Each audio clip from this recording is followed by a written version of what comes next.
Okay, so with this video, we're going to address communicating with your co-parent while this case is proceeding.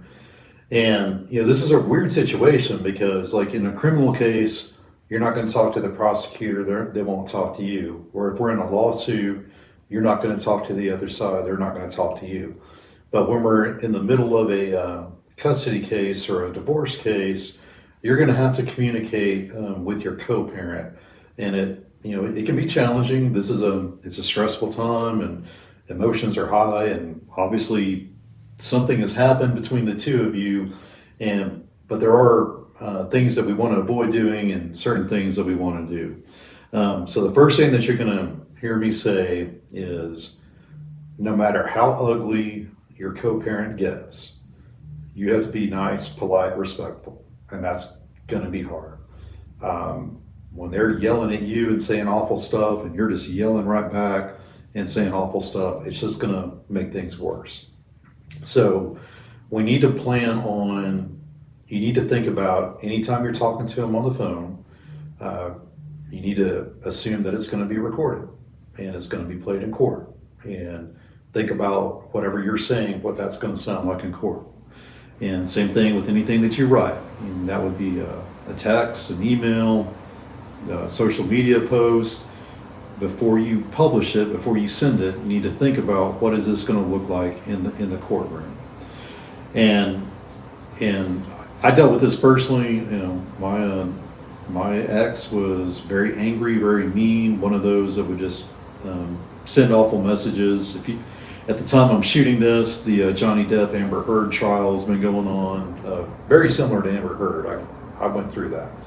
And so the way I dealt with it, when I would receive a message like that, I would respond and go, is there anything else about our daughter that we need to talk about? And that usually stopped it.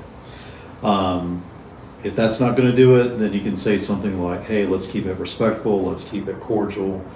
And if that's not going to do it, then come to us, we'll file a motion. But judges aren't tolerating that angry behavior anymore.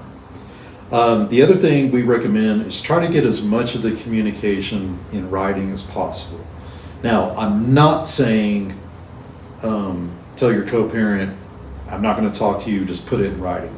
Don't say that. But you can take steps to steer it towards a writing. And so like what I would do whenever she would just call me, I wouldn't answer. And then usually she would just go ahead and text me anyway. Or if she didn't, I would text her and go, hey, saw I missed a call, what's up?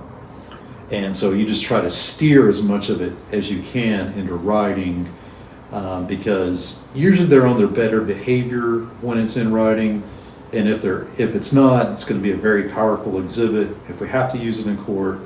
And the other thing too, kind of everybody knows that your kid's going to take your phone, your kid's going to play your phone. And it's kind of a good way of getting your co-parent on their better behavior if they're sending you texts and they know that your child's going to read it.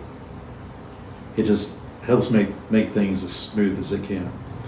I talked about recording just a minute ago. So Arkansas is a state where either side can record it. So anytime you're talking to your co-parent, you need to assume that they're recording you. There's a bunch of apps that you can get for very low cost, some are free, where you can record them. And so if it's getting really ugly, it's getting really nasty, you can go ahead and start recording it. You don't have to let them know that you are.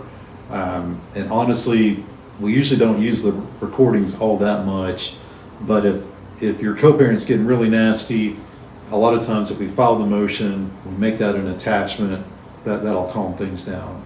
Because again, we're just wanting to get them to stop and just be polite and cordial.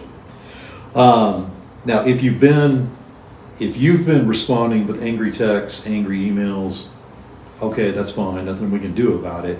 Just from here on out, make sure that you're the one that's being good, that's being polite, looking out for the kids. Because again, we're going to be working this case to get to an agreement, get to a settlement. But we have to assume that we're going to have to take it to trial in front of a judge. And whenever we're holding up these writings, we want to make sure that you're the one that's looking good, looking professional, and not responding with the same sort of nasty things that you're receiving.